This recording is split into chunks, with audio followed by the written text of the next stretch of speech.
દાદા, તમને આ માનવ પરિવાર ટ્રસ્ટ કેવું લાગ્યું? આ માનવ પરિવાર ટ્રસ્ટ એટલે મને તો એમ લાગે છે કે દુનિયાની અંદર આવું ટ્રસ્ટ કોઈ બીજું હશે જ નહીં. અને એ લોકો જે રીતે બધા મરીઝોને ટ્રીટ કરે છે અને જે રીતે પ્રેમથી એમને રાખે છે, એટલા ખુશ છે એ લોકો કે ઘેર જવાનું નામ નથી લેતા.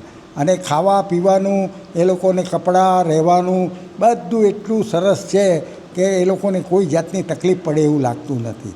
અને છતાંય બી આ લોકોને જોઈને મારા તો આંખમાં આંસુ આવી ગયા. અને કોઈ ફૂલ નહીં ને ફૂલની પાંખડી દરેક જણે આ સંસ્થાને આપવી જોઈએ કે જેથી આ સંસ્થા આવા માણસોને, હજી તો કેટલાય લોકો દુનિયામાં પડ્યા હશે, એ બધાને એ લાવવા માગે છે અને વિશાળ વટવૃક્ષ કરવા માગે છે. તો એ હું એવું માનું છું કે દરેક જણે જેટલું થઈ શકે એટલી આ સંસ્થાને મદદ કરવી જોઈએ. બહુ સરસ સંસ્થા છે, મેં જાતે જોઈ છે અને બધાને હું મરીઝોને બી હું જાતે મળ્યો છું અને એ લોકો બી બહુ આનંદમાં છે. એટલે હું ભગવાનનો પાડ માનું છું કે મને આવી સંસ્થા જોવા મળી. અને આપણે નહીં મદદ કરીએ તો કોણ કરશે? શું એટલે હું એવું માનું છું કે દરેક જણે આ સંસ્થાને એક ફેરી વિઝિટ લઈ, અને આ સંસ્થા તમને બહુ સરસ રીતે તમને બધું બતાવશે. તમે જાતે જોશો તો તમને પોતાને થશે કે ના, આ સંસ્થામાં ખરેખર મદદ કરવા જેવી છે. બધા સંસ્થાના કાર્યકર્તાઓ એટલા પ્રેમથી કામ કરે છે. જ્યારે આપણા ઘરમાં એક જ આવું કોઈ બીમાર આદમી હોય, મગજની અસ્થિરમાં, તો આપણે એને રાખી નથી શકતા. અહીં 700 માણસ, પુરુષો, 200 300 લેડીઝો, એ બધાને રાખવા એટલે અશક્ય વસ્તુ શક્ય બનાવી છે.